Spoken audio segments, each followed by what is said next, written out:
அது சிவ பூஜையினுடைய கௌரவம். அதனாலதான் நித்தியம் பஞ்சாயத்தனத்துல பெருசா இல்லைன்னா கூட எல்லாம் சுயம்புவா சின்ன சின்னதா இருக்கும், அதை வச்சு ஒரு பூஜையை பண்ணி விடுறது. ஜீவன் முக்தாளான சந்திரசேகர பாரதி மகாசுவாமி முதற்கொண்டு நித்தியம் பூஜையை விடலை. இன்னைக்கு நம்ம மகாசன்னிதானம் பண்ணிட்டு இருக்கார். அதனால பூஜை எந்த காலத்திலும் யாரும் விடப்படாதுங்கிறது தர்மம். அதுல பிள்ளையாருக்கு இந்த அருகம்புல்ல ரொம்ப விசேஷமா சொல்லியிருக்கு. இதை பத்தி விநாயக புராணத்துல ஒரு சரித்திரம் வருது. இந்த அருகம்புல்ல கஷ்யபர் தேவதைகளுக்கெல்லாம் அப்பா, கஷ்யப பஷ்யபோ பவதின்னு வேதம் சொல்றது சூரிய நமஸ்காரத்துல. அதனாலதான் அதிதிக்கு பிறந்ததுனாலதான் தேவதைகளை எல்லாரையும் ஆதித்யாள்னு சொல்றோம். அந்த கஷ்யபர் நித்தியம் பிள்ளையார பூஜை பண்ணுவாராம். அப்படி பூஜை பண்ணும்போது இந்த அருகம்புல்ல வச்சு அர்ச்சனை பண்றாரு. அப்ப அந்த அம்மாவுக்கு ஒரு நாள் ஒரு சந்தேகம் வருது. எக்கச்சக்கமான வாசன புஷ்பம் எல்லாம் இருக்கு, நம்ம பசங்களோ தேவேந்திரன் மற்ற தேவதைகள்லாம் நீங்க சொன்னீங்கன்னா மேலேந்து பெரிய பெரிய பாரிஜாதம் அப்புறம் கதம்ப விருட்சம் இதெல்லாம் கொண்டு வருவாடு, இந்த சாமானிய புல்லை வச்சு நீங்க பூஜை பண்றீங்களே என்ன காரணம் நாடம்? அப்படியா, நான் இதோடைய மகிமையை உனக்கு காமிக்கிறேன்னு பிள்ளையாருக்கு அர்ச்சனை பண்ண நிர்மாதி அருகம்புல்ல கையில கொடுத்து இதை எடுத்துன்னு போய் நேரா உன் பிள்ளை கிட்டே இருந்து இதுக்கு சமானமான ஐஸ்வர்யம் வாங்கின்பா அப்படின்னு சொன்ன உடனே அவ தேவமாதா நேரா கிளம்பி மேல இந்திரலோகத்துக்கு போய் பண்ண எல்லா தேவதைகளும் அம்மா வந்திருக்கா நமஸ்காரம் பண்றா, என்ன காரியம்னு கேட்கறான் தேவேந்திரன். இல்ல உங்க அப்பா கிட்ட கேட்டேன், இந்த மாதிரி பிள்ளையாருக்கு அர்ச்சனை பண்ண அருகம்புல்ல இதுக்கு சமானமா ஐஸ்வர்யம் கேட்டாரோன்னு இந்திரன் சிரிச்சானா. இதோ புல்லு, இதுக்கு சமானமா இந்த குந்துமணின்னு சொல்லுவோம். ஏன்னா சாஸ்திரங்கள் எல்லாமே தானத்துல இந்த குந்துமணியை தான் பேசுறது. உதாரணம் இப்பதான் நாம மத்த பவுனூர்லாம் சொல்றோம், அது நிஷ்கம் தோலா எடை இந்த மாதிரிலாம் சொல்லுவோம் அதை பழைய வழக்கத்துல. அந்த மாதிரி நிஷ்கம்னு சொல்றது ஒரு வழக்கம். குந்துமணி அளவு கூட தங்கம் வராது, நான் வேணா அப்பா சொன்னதுக்காக வேணா ஒரு கட்டியை வேணா வச்சு கொடுக்குறேன் நானும். இல்ல அவர் சொன்னதுதான் நீ செய்யணும், இதை வச்சு நீ ஆள அப்படின்னா உடனே ஒரு தராசில இந்த அருகம்புல்லையும் வச்சுட்டு பக்கத்துல அவன் என்ன பண்ணா ரொம்ப சிரிச்சுண்டு சும்மா ஒரு சாமான்யமா ஒரு தங்கத்தை வச்சானா, அளவு வரல.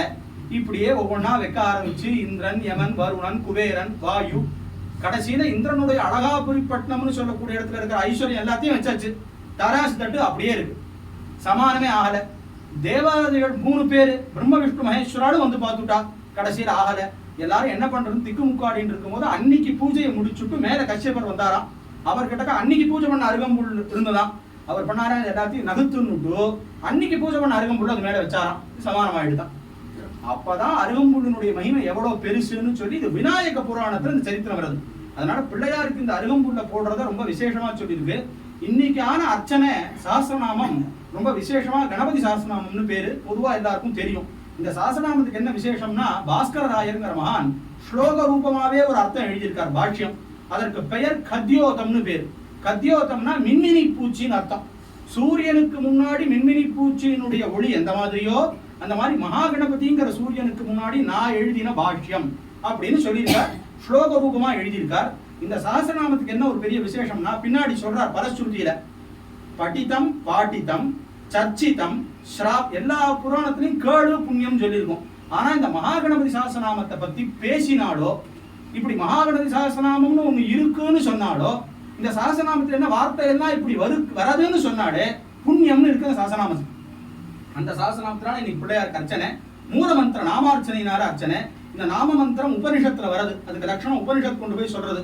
அகாரோ மத்தியம ரூபம் அனுஸ்வாரச்சாந்திய ரூபம் பிந்து உத்தர ரூபம் நாத சந்தானம் சகுன்ஹிதா சந்தி சேஷா கணேச வித்யா. இது கணேச வித்யேன்னு பேரு. அதர்வ சிரசிலே கொண்டு போய் இந்த உபனிஷத்துல இந்த நாமாவை பத்தி பேசுறதுனால அதை வச்சு பகவானுக்கு விசேஷமான இன்னைக்கு ஒரு அர்ச்சனை. இந்த சஹஸ்ரநாமம் ஒரு கட்டு செட்டா இந்த தூர்வா நிறைய பண்ண அர்ச்சனை, இதெல்லாம் பகவானுடைய அனுகிரகத்துக்கு ஒரு பெரிய விசேஷம். ஒரு மேல மேல நமக்கு சிரத்தையும் ஆச்சாரியாட்ட பக்தியும் இன்னும் கோபாலனுடைய கைங்கரியம் ஊருக்கான க்ஷேமம் இன்னும் மீதி எல்லாத்தையும் கொடுக்கட்டும். அதனால இந்த அருகம்புல்லுக்கு அவ்வளவு மகிமைங்கிறது தெரிஞ்சுக்கணும். இப்ப என்னமோ டாக்டர்லாம் சொல்றாடா அந்த ஜூஸ் எல்லாம் சாப்பிடுறதுன்னு சொல்லி இடத்துல எல்லாம் பண்றாளாம்.